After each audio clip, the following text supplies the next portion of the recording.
হরে কৃষ্ণ, রাধে রাধে, শুভ সকাল বন্ধুরা। তোমরা কেমন আছো? আর এই দিকে দেখো, সকাল সকাল সব কাজকর্ম করে খেয়ে বসে পড়েছিলাম একটু কাজে। আর এদিক দিয়ে বাবান কতগুলো আম নিয়ে চলে এসেছিলো। আর আমগুলো কিন্তু প্রায় পেকেই গেছে। দেখো কি সুন্দর পেকে হলুদ হয়ে গেছে।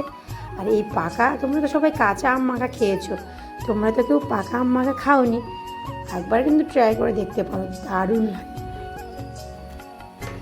সঙ্গে দিয়েছিলাম শুকনো লঙ্কা আর লবণ আর লেবু পাতা, বেশি কিছু দিইনি। পাকা আম যেহেতু, জন্য বেশি কিছু লাগে না।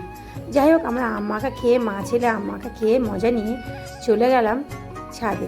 ছাদে কিছু রিলস বানাতে গেছিলাম। বানাতে গিয়ে দেখি ছাদের অবস্থা খুবই খারাপ।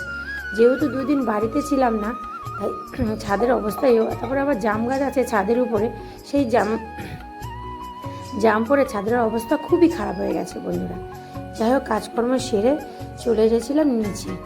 তারপরে স্নান করে ঘরে এসে সন্ধ্যা দিয়ে, এটা সন্ধ্যাবেলার ভিডিও। দেখো, আমার গোপোষণার জন্য আমি বানিয়ে নিয়েছিলাম ছোলা দিয়ে আলু দিয়ে ভাজা করে একটা মানে সন্ধ্যাবেলার একটা টিফিন করে নিয়েছিলাম, আর ছানা দিয়েছিলাম।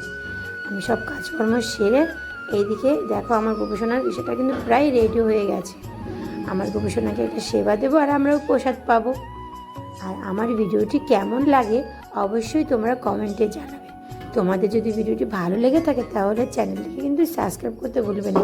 আর তোমরা সকলে ভোগ দর্শন করো, আর ভোগ দর্শন করলে দুর্ভোগ কাটে। তোমরা সকলে ভালো থেকো, সুস্থ থেকো, নিজেদের খেয়াল রেখো বন্ধুরা।